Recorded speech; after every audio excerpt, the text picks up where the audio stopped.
नमस्कार साथियों, आप सभी का स्वागत है आपके अपने YouTube channel the knowledge plaza में। आज हम डिस्कस करेंगे घटना चक्र आई दृष्टि के राष्ट्रीय परिदृश्य का पार्ट 2।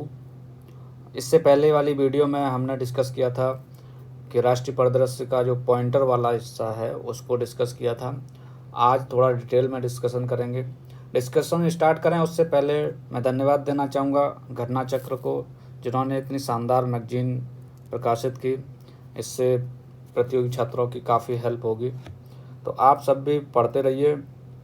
चलिए डिस्कशन स्टार्ट करते हैं राष्ट्रीय परिदृश्य से। तो पहली खबर आज की है, एक राष्ट्र एक चुनाव के प्रस्ताव को मंजूरी। यानी एक देश एक चुनाव के बारे में चर्चा पिछले काफ़ी लंबे समय से चलती आ रही है, देश में एक साथ चुनाव कराए जाएं। तो इसी को लेके विधि आयोग ने 170वीं रिपोर्ट सौंपी थी और उसमें कहा था कि संसाधनों को और समय को ध्यान में रखते हुए आप एक साथ चुनाव करवाइए। तो इसी को ध्यान में रखते हुए सरकार ने एक हाई लेवल कमेटी बनाई थी, जिसमें 8 सदस्य थे, यानी कि अध्यक्ष सहित 8 सदस्य थे, एक अध्यक्ष और 7 अन्य सदस्य। तो किसकी अध्यक्षता में? रामनाथ कोविंद जो पूर्व राष्ट्रपति हैं उनकी अध्यक्षता में एक समिति बनाई गई, हाई लेवल कमेटी, जिसमें उनके अलावा अमित शाह जी जो गृह मंत्री हैं, गुलाम नबी आज़ाद और वित्त आयोग के पूर्व अध्यक्ष NK सिंह, लोकसभा के पूर्व महासचिव डॉक्टर सुभाष कश्यप, वरिष्ठ अधिवक्ता हरीश साल्वे, इनके अलावा संजय कोठारी जो पूर्व मुख्य सतर्कता आयोग के अध्यक्ष थे। इनके अलावा विशेष आमंत्रित सदस्य के रूप में अर्जुन राम मेघवाल को शामिल किया गया। तो ये जो कमेटी है, अभी ये चर्चा में क्यों आया? ये सब एक देश एक चुनाव वाला मुद्दा चर्चा में इसलिए है क्योंकि इस कमेटी ने अपनी रिपोर्ट सौंपी सरकार को, और उस रिपोर्ट में जो प्रस्ताव दिया गया था उसको केंद्रीय मंत्रिमंडल ने 18 सितंबर 2024 को इस पर मंजूरी प्रदान कर दी है। अब इस प्रस्ताव को जो है, इसमें क्या क्या कहा गया है इसको देख लेते हैं। तो इसमें 2 चरणों में चुनाव कराए जाने की बात कही गई है। पहले चरण में लोकसभा और सभी विधानसभाओं के चुनाव को एक साथ कराने की बात कही गई है, और दूसरे चरण में कहा गया है कि अगर जब पहला चरण हो जाएगा उसके 100 दिन के अंदर स्थानीय निकायों के चुनाव कराए जाएं, जैसे स्थानीय निकाय, पंचायत और नगर पालिकाओं के चुनाव। अब इतना सब करना है तो इसके लिए संविधान में संशोधन की ज़रूरत है। तो 2 तरह के संशोधन इसमें प्रस्तावित है, जिसमें पहला संशोधन तो करना होगा जिसमें आर्टिकल 83, जिसमें संसद के दोनों सदनों की अवधि के बारे में जिक्र है, और आर्टिकल 172 जिसमें राज्य विधानमंडलों की अवधि में संशोधन करने का प्रावधान है। और इसके अलावा एक नया अनुच्छेद ऐड किया जाएगा, अनुच्छेद 82 क। तो इस संशोधन के लिए क्या बहुमत चाहिए?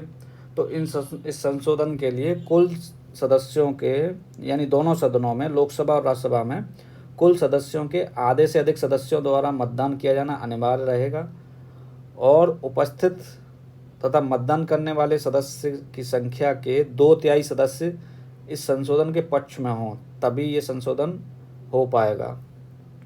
और तथा दूसरा जो संशोधन करना पड़ेगा, और ये जो संशोधन करना रहेगा, इसके लिए राज्यों के अनुसमर्थन की आवश्यकता नहीं होगी। सीधी सीधी लाइन लिखी हुई है, यहाँ देख लीजिए।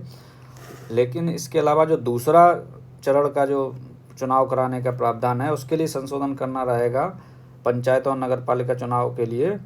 तो उसके लिए आधे से अधिक राज्यों के विधानमंडलों का अनुसमर्थन जरूरी होगा, उसके बाद ही संशोधन हो सकता है। तो ये था एक देश एक चुनाव के बारे में। अगली खबर देखते हैं, इसमें PM आशा योजना को जारी रखने की मंजूरी। यानी कि प्रधानमंत्री मोदी की अध्यक्षता में केंद्रीय मंत्रिमंडल ने PM आशा योजना को जारी रखने की स्वीकृति प्रदान की है। PM आशा योजना की फुल फॉर्म एक अम्ब्रेला स्कीम है, प्रधानमंत्री अन्नदाता आय संरक्षण अभियान, जिसकी घोषणा केंद्रीय बजट 2018 में हो गई थी, और ये जो योजना है किसानों को उनकी फसल के लिए न्यूनतम समर्थन मूल्य प्रदान करने पर आधारित है। इसके कई घटक हैं, इसके कंपोनेंट हैं, जिसमें पहला महत्वपूर्ण कंपोनेंट है मूल्य समर्थन योजना यानी प्राइस सपोर्ट स्कीम। दूसरा मूल्य स्थिरीकरण कोष, प्राइस स्टेबलाइजेशन फंड। तीसरा घटक है प्राइस डेफिसिट पेमेंट स्कीम, यानी कि जिस प्राइस पे फसल बिकनी चाहिए थी लेकिन नहीं वो प्राइस मिल पा रहा है, तो जो गैप आएगा उसकी पूर्ति इस योजना के तहत की जाती है। चौथा अगला घटक है बाजार हस्तक्षेप योजना। तो ये 4 प्रमुख घटक हैं पीएम आशा योजना के अंतर्गत, और 15वें वित्त आयोग के कार्यकाल के दौरान वर्ष 2025 से 2026 तक लगभग 35,000 करोड़ रुपए का व्यय होगा इस पीएम आशा स्कीम पे। अगली खबर है प्रधानमंत्री जनजाति उन्नत ग्राम अभियान के बारे में। तो इसमें केंद्रीय बजट 2024-25 में हमारी वित्त मंत्री जी ने जनजाति समुदायों के सुधार के लिए प्रधानमंत्री जनजाति उन्नत ग्राम अभियान को प्रारंभ करने की घोषणा की थी, और इसके तहत जनजाति बहुत गांव जो हैं और आकांक्षी जिले हैं, इनमें सभी में जनजाति परिवारों का पूर्ण कवरेज सुनिश्चित करते हुए इनके विकास के लिए इस योजना का प्रारंभ करना था। तो इसी योजना को मंजूरी प्रधानमंत्री जनजाति उन्नत ग्राम अभियान को मंजूरी प्रदान की गई है प्रधानमंत्री मोदी की अध्यक्षता में। इसमें 63,000 गांव शामिल होंगे, जिससे 5 करोड़ जनजाति लोगों को लाभ मिलेगा। और इस अभियान में देश के 30 राज्य या केंद्र शासित प्रदेशों के जनजाति बहुल गांव वाले 549 जिले और 2,740 ब्लॉक शामिल रहेंगे इसमें। यहाँ पे ध्यान देने वाली बात है कि सभी राज्यों केंद्र शासित प्रदेश इसमें शामिल नहीं होंगे। 30 राज्यों केंद्र शासित प्रदेश के जनजाति बहुल जो गांव रहेंगे वो इसमें शामिल रहेंगे। इसमें इस अभियान के अंतर्गत 25 कार्यक्रम शामिल हैं, जिन्हें 17 मंत्रालयों द्वारा कार्यान्वित किया जाएगा। इसमें इम्पोर्टेंट है केंद्रीय पर्यटन मंत्रालय के माध्यम से स्वदेश दर्शन के अंतर्गत स्वदेश दर्शन स्कीम है केंद्रीय पर्यटन मंत्रालय की, उसके अंतर्गत 1,000 गृह प्रवासों होम स्टेज को बढ़ावा दिया जाएगा, जिससे क्या रहेगा जनजातीय समुदाय को वैकल्पिक आजीविका मिल जाएगी। और उल्लेखनीय है वर्ष 2011 की जनगणना के अनुसार भारत में अनुसूचित जनजातियों की संख्या जो जनसंख्या है वो 10 करोड़ 45 लाख है, और देश भर में 705 से अधिक जनजातीय समुदाय हैं। अब यहाँ पे एक प्रश्न है आपके लिए कि ये बताइए कि देश में 2011 की जनगणना के अनुसार सबसे ज़्यादा जनजातीय जनसंख्या अनुसूचित जनजाति जनसंख्या किस राज्य में उसमें पाई जाती है, ये बताइए आप। तो इसका जवाब है मध्य प्रदेश, जहाँ पे देश में सर्वाधिक जनजातीय आबादी निवास करती है। अनुसूचित जनजाति के अलावा अनुसूचित, एक प्रश्न और बताइए, 2011 की जनगणना के अनुसार अनुसूचित जनजाति यानी SC उसकी जनसंख्या सबसे ज़्यादा कहाँ पे है? तो वो उत्तर प्रदेश में सबसे ज़्यादा जनसंख्या, और परसेंटेज वाइज देखा जाए तो पंजाब में। चलिए आगे अगली योजना है, अगली खबर है, इसको देखते हैं। बायो राइड योजना को मंजूरी। बायो राइड योजना क्या है इसको देखते हैं। बायो राइड योजना इसका बायो राइड का फुल फॉर्म है जैव प्रौद्योगिकी अनुसंधान नवाचार और उद्यमिता विकास, biotechnology research innovation and entrepreneurship development. इसको मंजूरी प्रधानमंत्री मोदी की अध्यक्षता में मिली है। इसमें 2 योजनाओं को क्लब करके इस योजना को प्रारंभ किया गया है। ये 2 योजनाएं कौन सी हैं? जैव प्रौद्योगिकी अनुसंधान एवं विकास और औद्योगिक एवं उद्यमिता विकास, इन योजनाओं का विलय किया गया है।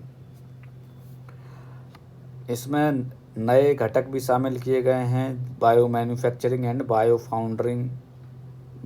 फाउंड्री नामक नए घटक को भी इसमें शामिल किया गया है। एकीकृत योजना बायोराइड का कार्यान्वयन 15वें वित्त आयोग की अवधि 2021-22 से 2025-26 के दौरान की जाएगी और ये योजना जो है नवाचार और जैव उद्यमिता को बढ़ावा देगी। साथ ही जैव प्रौद्योगिकी क्षेत्र में मानव संसाधन को विकसित करेगी। इसमें देख लेते हैं कि बायो ई3 क्या है, इसको भी देख लेते हैं। E3 का मतलब हुआ इकोनॉमी, एनवायरनमेंट एंड एम्प्लॉयमेंट, यानी कि बायो E3 जो पॉलिसी है उसका उद्देश्य है कि रोजगार, अर्थव्यवस्था और पर्यावरण के लिए जैव प्रौद्योगिकी नीति को मंजूरी प्रदान की गई है और इसमें 6 व्यापक फोकस एरिया हैं। पहला है जैव आधारित रसायन एवं एंजाइम, इनको पढ़ लीजिएगा, एक बार याद करोगे तो मुश्किल है, एक बार देख लीजिएगा जिससे कि ऑप्शन में देखेगा तो आप इसको सही कर सको। तो पहला है कि जैव आधारित रसायन एवं एंजाइम, दूसरा है कार्यात्मक खाद्य एवं स्मार्ट प्रोटीन, तीसरा है सटीक बायोथेरेप्यूटिक्स, चौथा है जलवायु लचीली कृषि, क्लाइमेट रेजिलिएंट एग्रीकल्चर, ये एनवायरनमेंट वाले सेक्शन के लिए है, और कार्बन कैप्चर एवं इसका उपयोग। अगला है छठवां भविष्यवादी समुद्री एवं अंतरिक्ष अनुसंधान। इस नीति के तहत bio manufacturing, bio AI hub और बायो फाउंड्री की स्थापना के माध्यम से प्रौद्योगिकी विकास एवं व्यवसायीकरण को तेजी लाने का लक्ष्य निर्धारित किया गया है।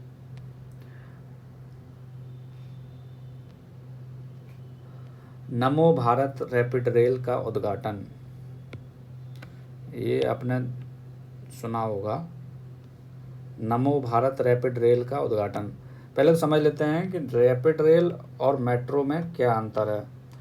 तो रैपिड रेल देखो ये जोड़ती है 2 शहरों को, लेकिन जो ये भुज और अहमदाबाद के मध्य में ये रैपिड रेल का संचालन किया गया है गुजरात में।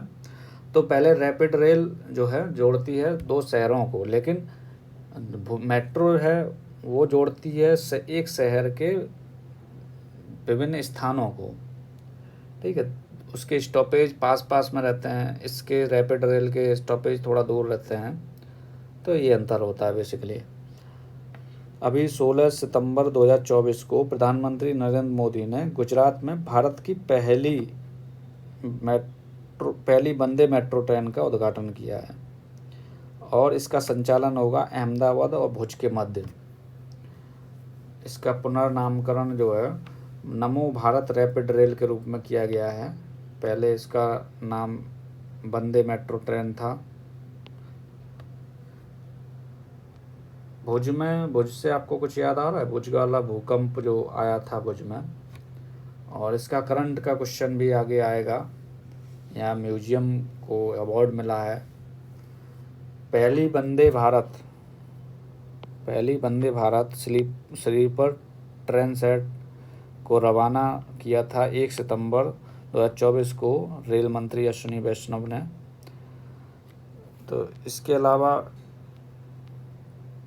ये हमने बता दिया आपको, शहरी मेट्रो ट्रेनें आमतौर पर एक शहर सीमा के अंतर्गत ही संचालित होती हैं, जबकि नमो भारत रैपिड रेल को इंटरसिटी कनेक्टिविटी प्रदान करने के लिए डिज़ाइन किया गया है।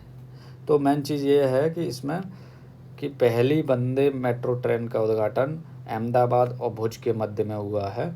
तो ये चीज़ इम्पोर्टेंट है, पूछ लेगा कि किन किन शहरों के बीच में पहली वंदे मेट्रो ट्रेन चलाई जाएगी, तो अहमदाबाद और भुज के मध्य में। और इसमें ऊपर दिया हुआ है, देखिएगा भारत की पहली स्वदेशी semi high speed train Vande Bharat express जो है, इसको मेक इन इंडिया पहल के तहत इसको लॉन्च किया गया था। 15 फरवरी 2019 को पहली वंदे भारत एक्सप्रेस ट्रेन को नई दिल्ली, कानपुर, प्रयागराज और बनारस मार्ग पर रवाना किया गया था। वंदे भारत एक्सप्रेस की मैक्सिमम स्पीड 160 किलोमीटर पर घंटा है। अगला देखते हैं मिशन मौसम। मिशन मौसम को अभी क्या है कि बहुत सारी प्राकृतिक आपदाएं आती रहती हैं, उसी को देखते हुए प्रधानमंत्री मोदी की अध्यक्षता में कैबिनेट मंत्रिमंडल ने मिशन मौसम की मंजूरी प्रदान की है। ये 2 वर्षों के लिए इस मिशन हेतु 2000 करोड़ रुपए का परिव्यय निर्धारित किया गया है। इससे क्या रहेगा कि भारत जो है वो जलवायु स्मार्ट भारत का निर्माण हो सकेगा और हम आने वाली आपदाओं से लड़ने के लिए सक्षम होंगे और सटीकता से पूर्वानुमान लगाया जा सकेगा। केंद्रीय पृथ्वी विज्ञान मंत्रालय के द्वारा इसका क्रियान्वयन होगा। इसके तहत 3 संस्थान जो रहेंगे उनको शामिल किया जाएगा इसके क्रियान्वयन में। पहला है भारत मौसम विज्ञान विभाग। भारत मौसम विज्ञान विभाग, इसका मुख्यालय कहाँ पे है बताइए कमेंट सेक्शन में। इसका स्थापना जो है 1875 में इसकी भारत मौसम विज्ञान विभाग की स्थापना हुई थी। उस समय इसका मुख्यालय कोलकाता में था और अभी वर्तमान में इसका तब से कई जगह शिमला में भी रह चुका है मुख्यालय और पुणे में भी रहा है। अभी वर्तमान में न्यू दिल्ली में है इसका मुख्यालय। अगला है कि भारतीय उष्णदेशीय मौसम विज्ञान संस्थान, ये पुणे में अवस्थित है, इसको शामिल किया गया है। और नेक्स्ट राष्ट्रीय मध्यम अवधि मौसम पूर्वानुमान केंद्र, ये नोएडा में है, इसको इसमें शामिल किया गया है। यानी ये 3 संस्थान जो हैं इसके कार्यान्वयन में शामिल होंगे। इससे क्या रहेगा, ये मिशन मौसम का उद्देश्य जो है वो उच्च परिशुद्धता हाई प्रिसीजन के साथ मौसम की भविष्यवाणी करने के लिए नया मानक स्थापित करेगा ये। और इसके में machine learning, high computing performance, AI, artificial intelligence, machine learning जैसी मॉडर्न टेक्नोलॉजी का उपयोग किया जाएगा इसमें।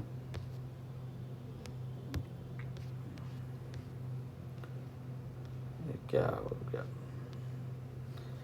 चलिए हम लोग थे मिशन मौसम।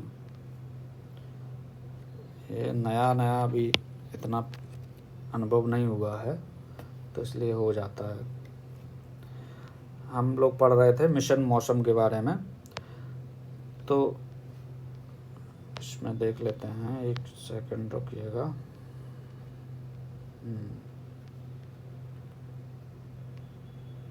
इससे क्या रहेगा कि जो चरम मौसम घटनाएं होंगी, 1 मिनट,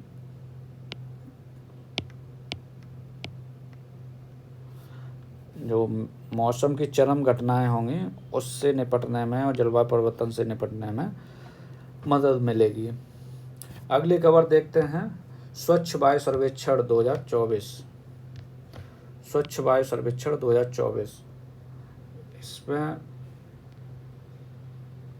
2019 में केंद्रीय पर्यावरण, वन एवं जलवायु परिवर्तन मंत्रालय द्वारा राष्ट्रीय स्वच्छ वायु कार्यक्रम चलाया गया था, जिसमें लक्ष्य था कि अगले 5 वर्ष यानी 2019 से 2024 के बीच में देश के 130 शहरों को इसमें टारगेट किया गया था, जिन्हें कहा गया था यहाँ पे PM10 और PM 2.5 के स्तरों में कम से कम 20 से 30% की कटौती करने का लक्ष्य रखा गया था कि अगले 5 वर्ष में यहाँ पे PM 2.5 और PM10 के स्तरों में 20 से 30% की कटौती की जाएगी।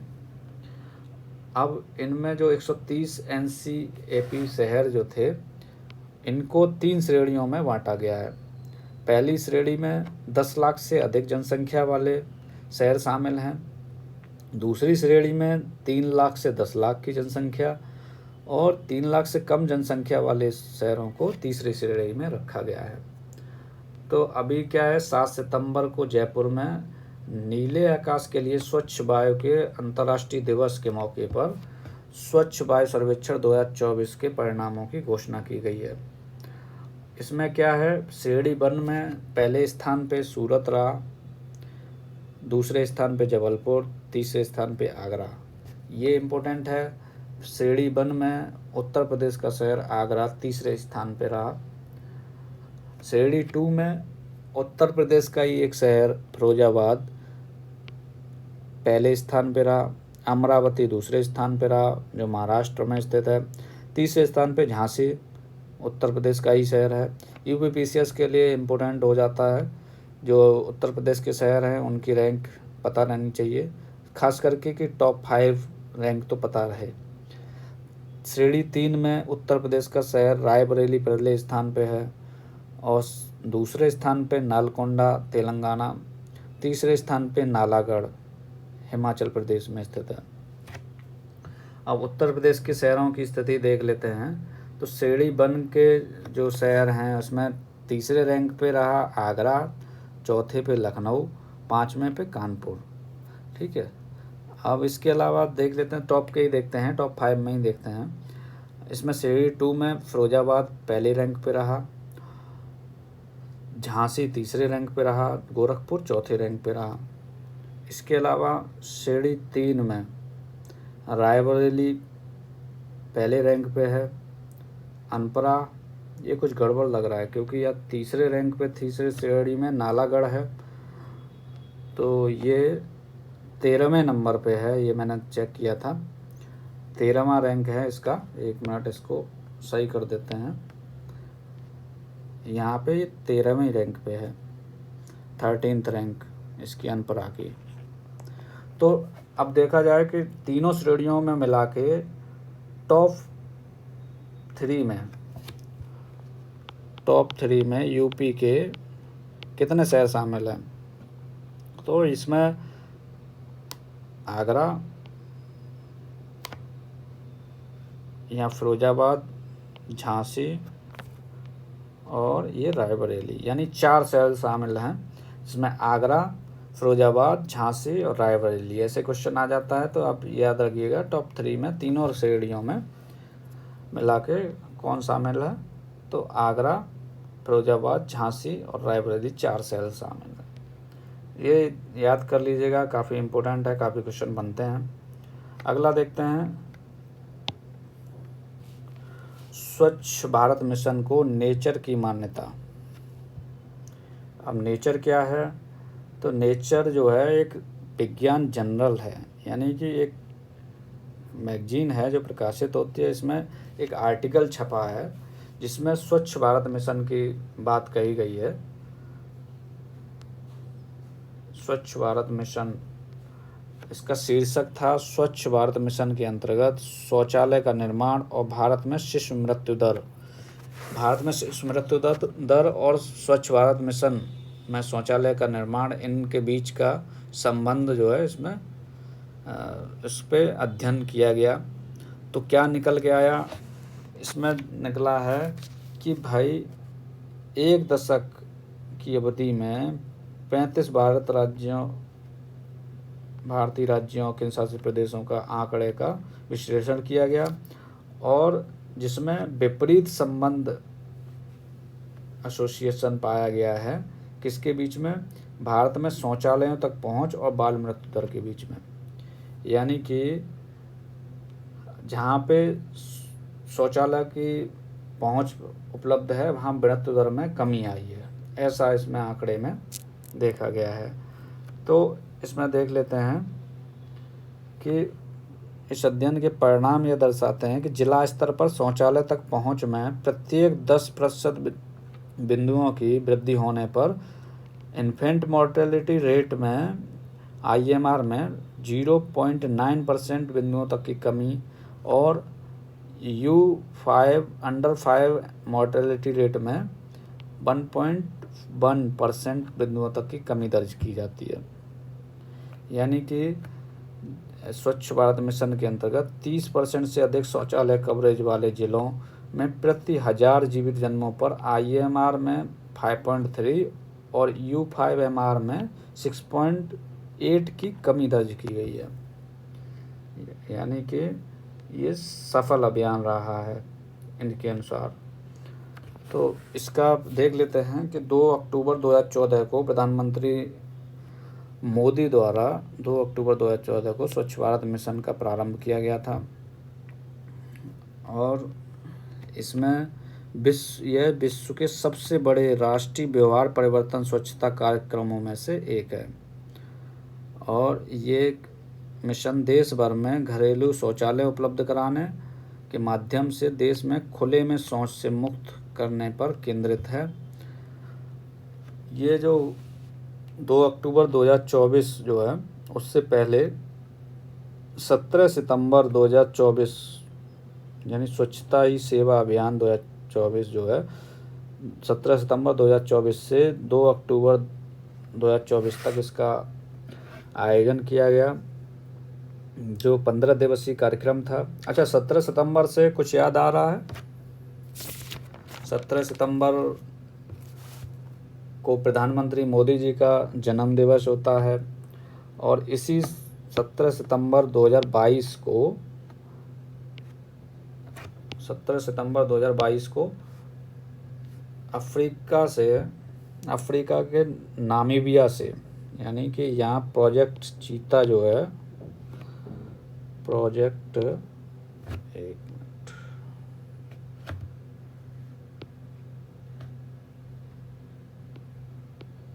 17 सितंबर 2022 को प्रोजेक्ट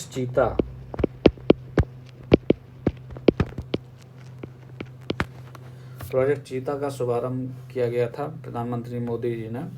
इसमें क्या था कि नामीबिया से 8 चीते लाए गए और जिनको मध्य प्रदेश के कूनो नेशनल पार्क में, MP के कूनो नेशनल पार्क में उनको रखा गया। तो 17 सितंबर 2022 का ये पॉइंट आप एडिशनल ऐड कर लीजिएगा। अब इसको देख लेते हैं, स्वच्छता ही सेवा अभियान जो है, इसमें केंद्रीय विषय क्या था? स्वभाव, स्वच्छता, संस्कार, स्वच्छता, यानी 4S पे केंद्रित था 2024 का ये अभियान। अगली खबर है 23वां विधि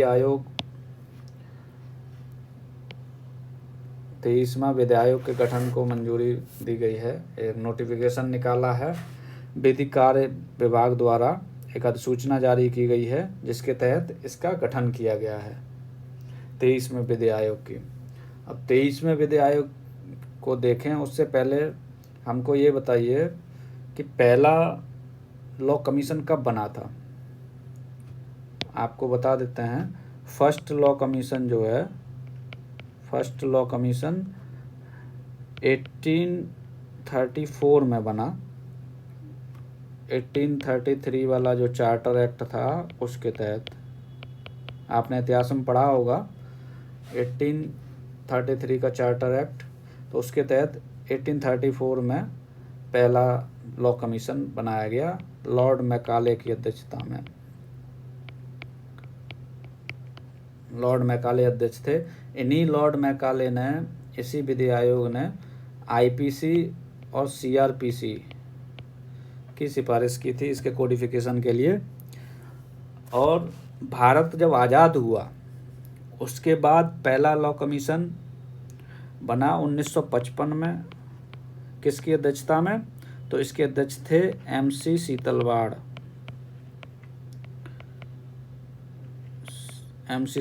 की अध्यक्षता में आज़ादी के बाद पहला लॉ कमीशन बना 1955 में। अभी जो 22वां लॉ कमीशन है उसके अध्यक्ष कौन थे? ये ऋतुराज अवस्थी जी थे 22वें विधि आयोग के अध्यक्ष। तो अभी इसके अधिसूचना जारी हुई है, अभी इसका गठन हुआ नहीं है, इसलिए 23वां विधि आयोग के अध्यक्ष के बारे में अभी जानकारी नहीं है।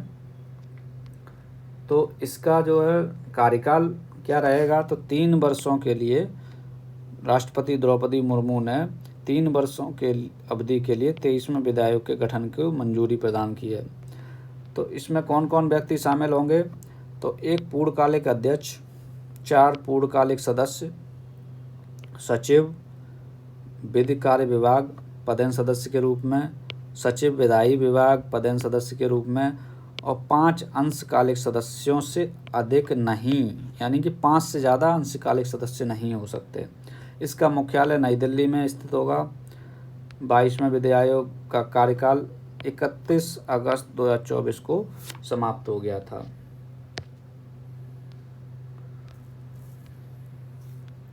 अगली खबर है डिजिटल कृषि मिशन। डिजिटल कृषि मिशन, एक मिनट, इसको करने में थोड़ी समस्या आ रही है। अगली खबर है डिजिटल कृषि मिशन 2023-24 में, बजट 2023-24 में डिजिटल कृषि में सार्वजनिक अवसंरचना यानी DPI के निर्माण की घोषणा की गई थी, जिसमें कहा गया था कि अगले 3 वर्षों में कृषि के लिए डिजिटल सार्वजनिक अवसंरचना लागू करेगी सरकार। इस पहल के तहत किसान और उनकी भूमि को कवर किया जाएगा।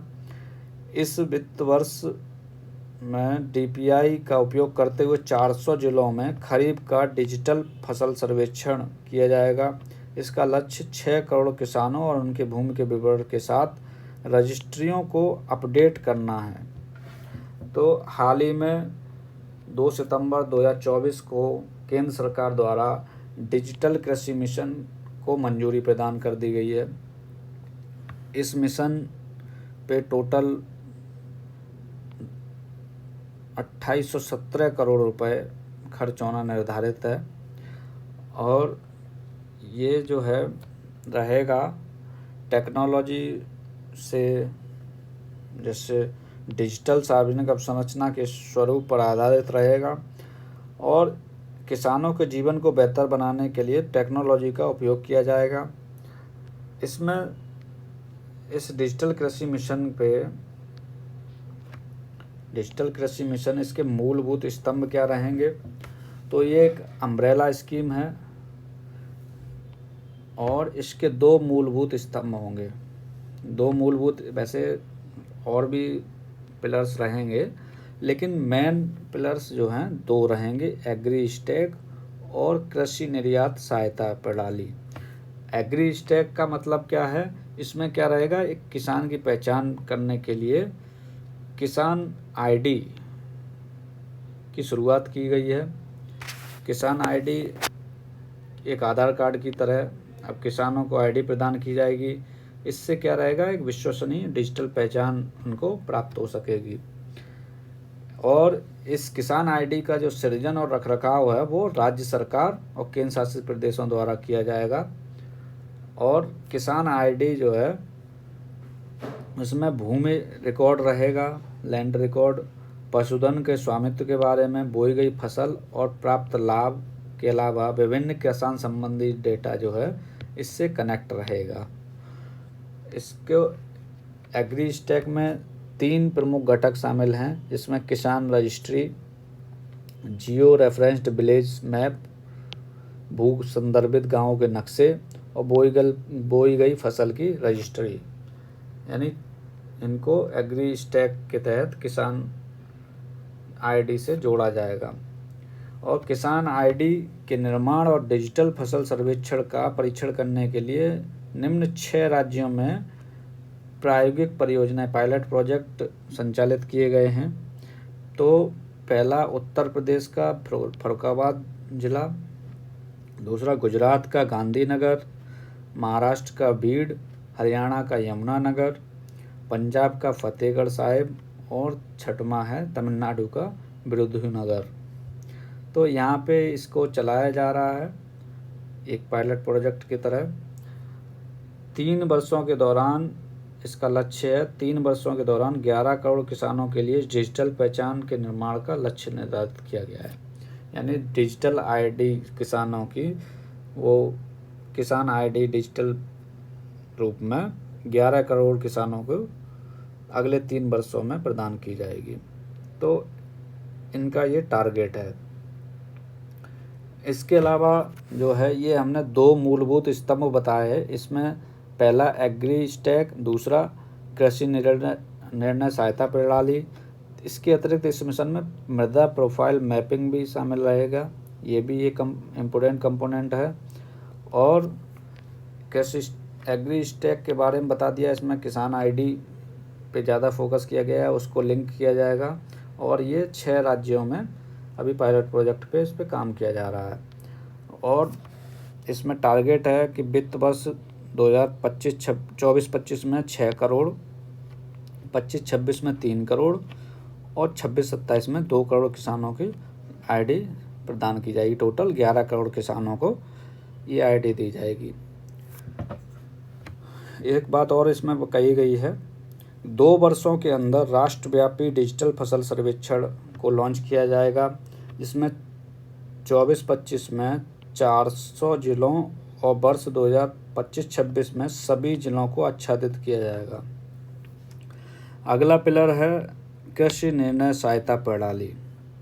यह प्रणाली जो है फसलों को मिट्टी, मौसम और जल संसाधनों आदि पर रिमोट सेंसिंग आधारित जानकारी को एकीकृत करने के लिए एक व्यापक भूस्थानिक प्रणाली यानी एक कॉम्प्रिहेंसिव जियोस्पेशियल सिस्टम का निर्माण करेगी। ये क्या है, कृषि निर्णय सहायता प्रणाली विकसित की जाएगी। अगला है मृदा प्रोफाइलिंग मैपिंग। तो इस मिशन के तहत देश के 142 मिलियन हेक्टेयर कृषि भूमि के 1:10,000 के पैमाने पर विस्तृत मृदा प्रोफाइल मानचित्र सॉइल प्रोफाइल मैप्स को तैयार करने की परिकल्पना की गई है। इसके अतिरिक्त इस मिशन के अंतर्गत डिजिटल सामान्य फसल अनुमान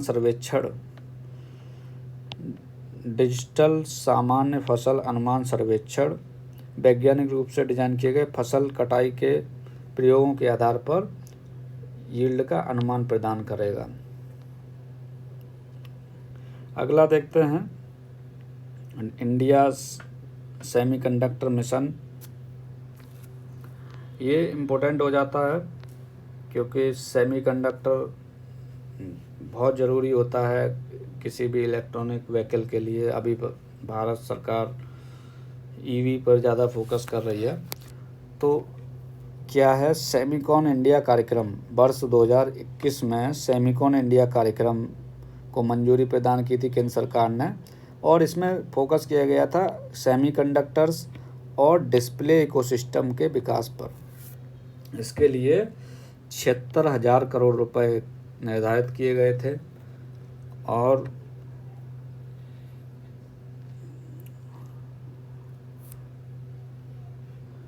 इंडिया, एक सेकेंड, इसमें क्या हो रहा है,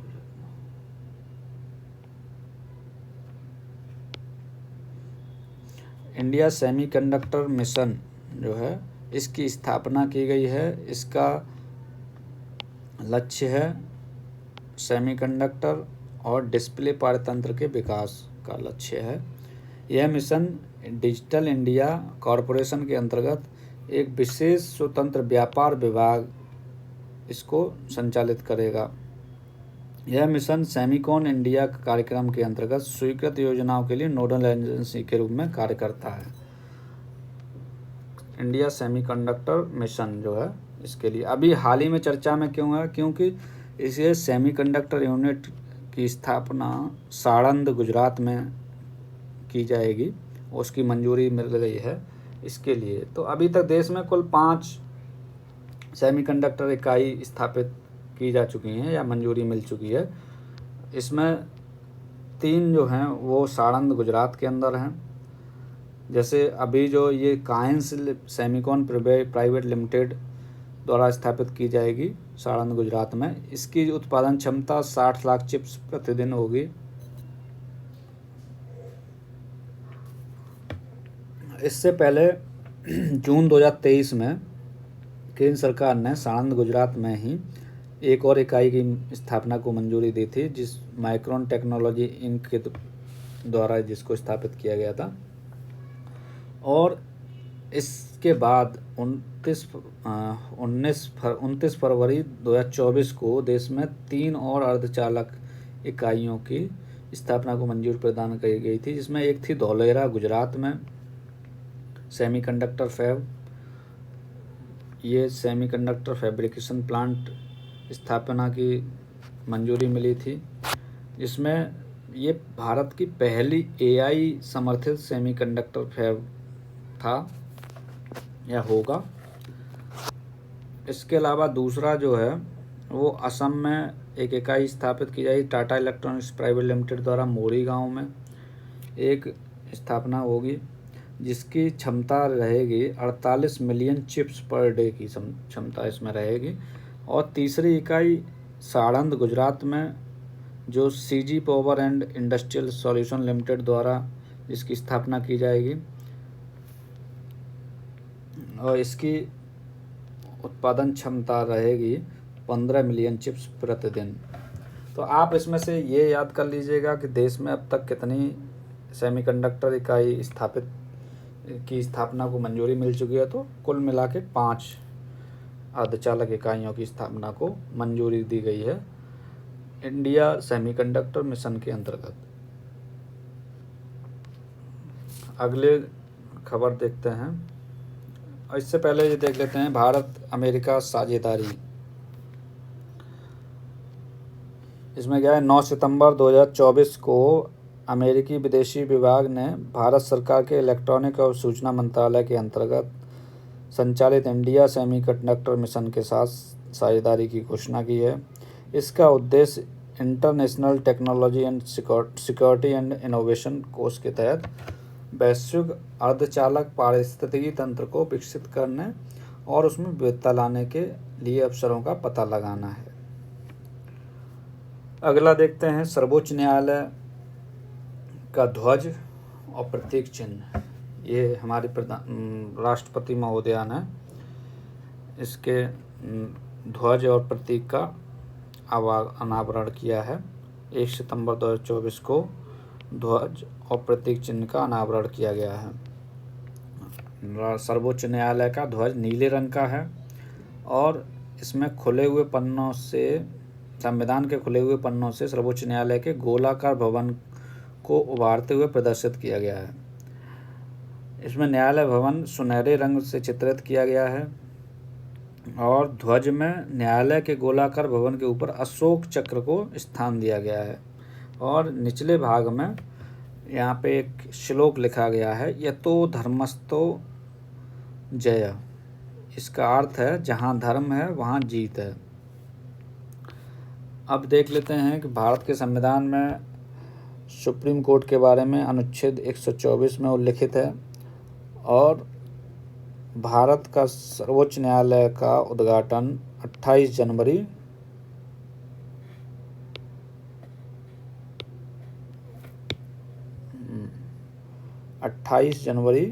1950 को सर्वोच्च न्यायालय का उद्घाटन किया गया था। पहले मुख्य न्यायाधीश कौन थे? हरिलाल जे कानिया, SJ कानिया। अब 28 जनवरी 2024 को सर्वोच्च न्यायालय ने अपना स्थापना दिवस मनाया और डायमंड जुबली ईयर की शुरुआत हो गई है। 28 जनवरी 2025 को न्यायालय की स्थापना की, सर्वोच्च न्यायालय की स्थापना की 25वीं वर्षगांठ मनाई जाएगी। ये था सुप्रीम कोर्ट के रिगार्डिंग खबर। इस मौके पे क्या है, 75 वर्ष जब न्यायालय के, सर्वोच्च न्यायालय हो गए हैं तो सिक्का एवं स्मारक डाक टिकट भी जारी किया गया है। इसको किसने जारी किया है? प्रधानमंत्री नरेंद्र मोदी ने।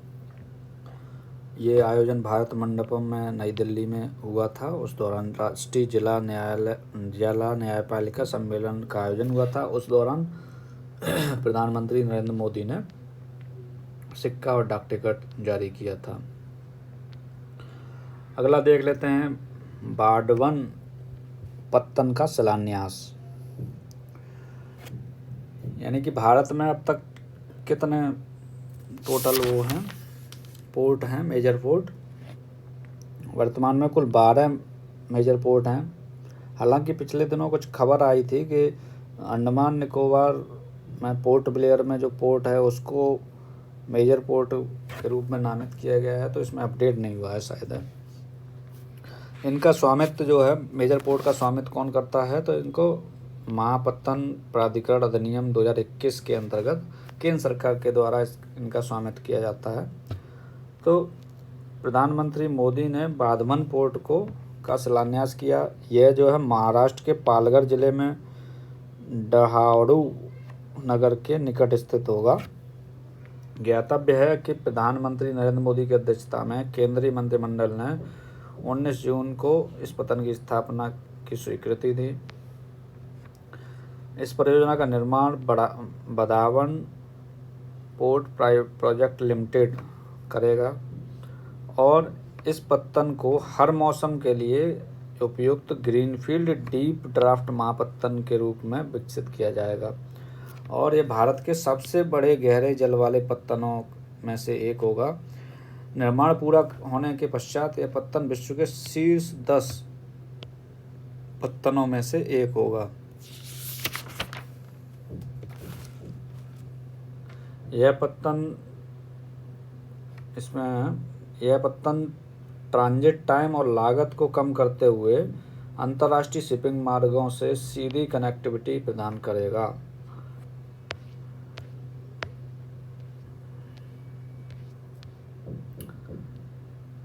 अब देख लेते हैं भारत के जो मेजर पोर्ट हैं 12, उनके बारे में देख लेते हैं कहाँ पे कौन सा है। तो पहला पोर्ट है श्यामा प्रसाद मुखर्जी पत्तन, कोलकाता में। ये सबसे पुराना बंदरगाह है। इसको कमीशन किया गया था 1870 में। सबसे पुराना जो है मेजर पोर्ट है।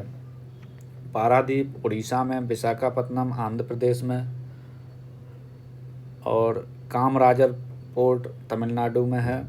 ये भारत का एकमात्र निगमित पोर्ट है जो एक कंपनी के रूप में स्थापित है, मतलब एकमात्र निगमित पोर्ट है। ये यूपीएससी में सवाल पूछा गया था, मैचिंग में आया था, जो कंपनी के रूप में रजिस्टर है। चेन्नई पोर्ट तमिलनाडु में, ये तूतुकोरिन पोर्ट तमिलनाडु में है। इसको बीओ चिदम्बरनार पत्तन तुतुकुडी, इसका तूतुकोरिन नाम से पहले था, इसको चेंज कर दिया गया है, तमिलनाडु में है। दीनदयाल पत्तन कच्छ गुजरात में, इसको कांडला पोर्ट भी बोलते हैं। और मुंबई पत्तन महाराष्ट्र में, जवाहरलाल नेहरू पत्तन महाराष्ट्र में। ये भारत का सबसे बड़ा कंटेनर पोर्ट है। भारत का सबसे बड़ा कंटेनर पोर्ट है, जेएनपीटी बोलते हैं, न्यायावा सेवा भी बोल देते हैं, कहीं पे लिखा होगा। मरमागांव पत्तन गोवा में है। न्यू मंगलूर पत्तन कर्नाटक में है और कोचीन पत्तन कोची केरल में स्थित है। तो ये मेजर पोर्ट हैं 12। अगला देख लेते हैं कंटेनर परफॉर्मेंस इंडेक्स 2023। ये इसका चौथा संस्करण है। विश्व बैंक और S&P ग्लोबल मार्केट इंटेलिजेंस द्वारा इसको जारी किया जाता है। इसमें मेन चीज़ देखा जाता है कि कोई पत्तन जो है, कोई पोर्ट शिप जो है या कंटेनर शिप है, वो किसी पोर्ट पे कितने समय तक रुकता है उसका मापन किया जाता है। उस आधार पे इसमें रैंकिंग की जाती है। तो इसके अनुसार 2023 में पूर्वी और दक्षिण पूर्व एशियाई पत्तनों ने उत्कृष्ट प्रदर्शन किया है। इस सूचकांक में शीर्ष 20 स्थानों में 13 स्थानों पर इसी पूर्वी और दक्षिण पूर्वी एशियाई पत्तन जो है वो शामिल हैं। पहला नंबर क्या हुआ है, किसको मिला है? दूसरे वर्ष लगातार यांगसान पोर्ट जो है चीन का, उसको पहला नंबर मिला है। पहली बार विश्व के 100 पत्तनों में, शीर्ष 100 पत्तनों में भारत के 9 पोर्ट को शामिल किया गया है। इसमें 9 पोर्ट भारत के नीचे दिए गए हैं।